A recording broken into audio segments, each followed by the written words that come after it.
வந்து ரொம்ப அற்புதமாக இருக்குது. இது ஷேக் என்னுடைய இனிய நண்பர். இது வருஷம் வருஷம் அவார்டு கொடுக்குறாரு. அவருடைய நோக்கம் வந்து ரொம்ப பிரமாதமாக இருக்குது. இது மேலும் மேலும் வளரணும். மலேசியா கூட போகிறேன்னு சொல்லியிருக்காரு. ரொம்ப சந்தோஷமாக இருக்குது. இங்கே வந்திருக்க அனைத்து விருந்தினர்களுக்கும் என்னுடைய திரைப்படத்தை சார்ந்த அனைத்து நடிகர்களுக்கும் நெஞ்சார மனதார 2026 தேர்தலில் வந்து விஜய்க்கு ஆப்போசிட்டா எலெக்ஷன்ல நிக்கிறேன்னு சொன்னீங்க. தொகுதியை தேர்ந்தெடுத்தீங்களா சார்?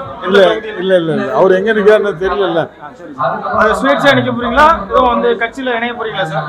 தெரியல. இனிமேல் தான் அதை பத்தி யோசிக்கணும். ஒரு பெரிய கட்சி கூட்டிருக்காங்க.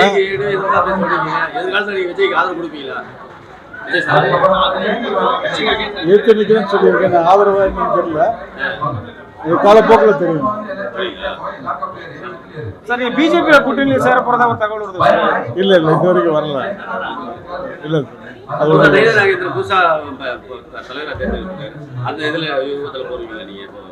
இல்ல அந்த தலைவர் ரொம்ப நல்ல ஒரு பண்பான மனிதர், அன்பானவர்.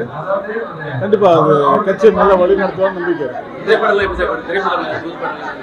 வாய்ப்பு இருக்கு, போயிட்டு இருக்கு. இப்ப ஷூட்டிங் ஒரு 3 படம் போயிட்டு இருக்கேன்.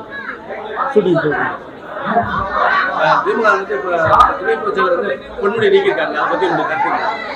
அது கட்சியோட முடிவு, நம்ம வந்து சொல்ல முடியாது.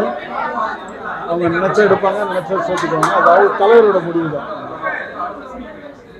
தொடர்ந்து பெண்கள் குறித்து அவதூறா வந்து பேசிட்டு இருக்காங்கன்னு வருது சார். நான் பொதுப்படையாக வந்து நீங்க சொன்னா இல்லையா, பெண்களுக்கு வந்து பாலியல் தொடர்பாக அதிகமான செய்திகள் வந்துகிட்டு இருக்கு. அதை பத்தி உங்களோட கருத்து என்ன சார்? பெண்களை பத்தி தவறான சட்டம் ஒழுங்கு சரியில்லையா? இல்ல அப்படி இல்ல. சட்டம் ஒழுங்குனா நல்லா தான் இருக்கு. ஒரு சிலர் பண்றது அது அரசு மேல வீண் பழி வருது.